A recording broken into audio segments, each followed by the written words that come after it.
তোমাদের সবাইকে আমার প্রণাম জানিয়ে আজকের ভিডিওটা আমি শুরু করলাম। যথারীতি মায়ের মন্দির খুলে গেছে, আমি আগে শর্ট ভিডিওতে বলেছি। তো আজকে বড় ভিডিও নিয়ে চলে এলাম আমি। আর আমার যদি কিছু কথা আপনাদের ভুল লাগে আমাকে ক্ষমা করে দেবেন। তো দেখো, মায়ের এখানে ভিড় প্রচুর। মায়ের আরতি পুজো শুরু হবে। আগে মা ফুল চেয়ে নিক, আশীর্বাদ চেয়ে নিক, চলো দেখে নিই। মা মা মা এসো এসো, তোমরাও সবাই মাকে ডাকো। জয় মা মনসা, জয় পদ্মা দেবীর জয়, জয় মা। সবাই মঙ্গল কামনাতে মা মা এসো, মা মা মা এসো, জয় জয় মা জয়। খুব সুন্দর এসছে। দেখো মায়ের মুখটা কত মিষ্টি লাগছে না? তো এই যথারীতি পুজোয় বসবে মা। এবারে আদেশ পেয়ে গেল মায়ের। তোমরা তো সবাই জানো এই অলৌকিক ঘটনার জন্যই আজ মা চারিদিকে ছড়িয়ে গেছে। তোমাদের যাদের যাদের মনস্কামনা, যাদের যাদের যা কিছু আছে, তোমরা ঘরে বসেই মায়ের কাছে চাইতে পারো। মা সেটা অবশ্যই পূরণ করবে।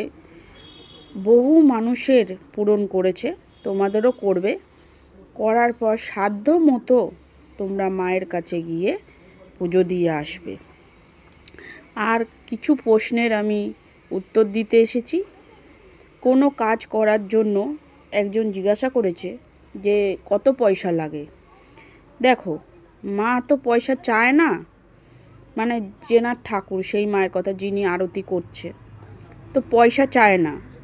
তোমরা খুশি করে যেটা দেবে মা সেটা নেবে। হ্যাঁ, ওই যে বাঁদিকে তাকটা দেখতে পাচ্ছ, র্যাকটা, ওখানে সামান থাকে।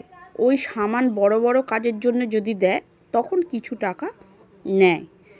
আর তোমরা শনি মঙ্গলবার যারা যাচ্ছ অবশ্যই নতুন জলের বোতল কিনে নিয়ে যেও।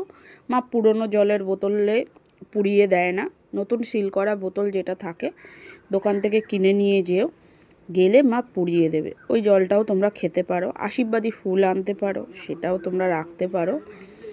আর মায়ের ছবি যদি তোমরা বাঁধাতে চাও তো অনায়াসেই ফেসবুক, হোয়াটসঅ্যাপ মায়ের ছবি চেয়ে নেবে হোয়াটসঅ্যাপে। আর ফেসবুক, ইনস্টাতে সব জায়গাতেই মায়ের ছবি এখন প্রচুর। একটা ধুয়ে নেবে, নিয়ে বাঁধিয়ে মাকে ডাকবে। আর হ্যাঁ, আর একটা প্রশ্ন আছে যে তুমি কিছু ভরের ভিডিও দাও। হ্যাঁ, ভরের ভিডিও আগামী দিনে আমি দেব। কেন কিনা আমি যখন দিচ্ছি সব কিছু, তো ওটাও দেব আমি। আর এখন আমি এইগুলোই দেখাবো তোমাদের, দেখাতে যেটুখানি পারছি। কিছু ভুল হলে ক্ষমা করে দিও। তোমাদের সবার কাছে আমি ক্ষমা প্রার্থী। কেন কিনা আমি ফার্স্ট টাইম এইরকম মাকে নিয়ে ভিডিও করছি আমার অভিজ্ঞতা দিয়ে। তো আমি সত্যি বলছি, এখানে গিয়ে আমি যেটা চেয়েছিলাম সেটা পেয়েছি। তো পাওয়ার পর মায়ের প্রতি আরও আমার শ্রদ্ধা বেড়ে গেছে। তোমরাও পারলে একবার যাও, যে যেখান থেকে আছো সেখান থেকেই মানত করো। আশা করি মা তোমাদের কথা রাখবে। মা কাউকে ফেরাচ্ছেন না, এটা আমি আমার তরফ থেকে বলছি। আমার যেটা হয়েছে আমি সেটা দিয়ে বলছি, আমি কারোর দিয়ে বলছি না। সেই জন্যই মানে সবাইকেই ভালোবাসি, সব দেবদেবী। কিন্তু ইনি যে এত তাড়াতাড়ি কথা শুনবে, এক সপ্তাহের মধ্যে আমার কথা শুনেছে।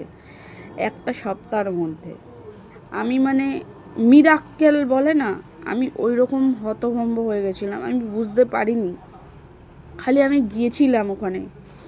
আমার যাওয়ার দিনকারে মানে প্রচুর বাধা এসছে, তাও আমি জানি না কিভাবে মায়ের কাছে চলে গেছিলাম। আবার ফাঁকা, মায়ের কাছে বেশি ভিড় ছিল না, অল্প ফাঁকায়। তো যথারীতি প্রসাদও খেয়েছি। চলো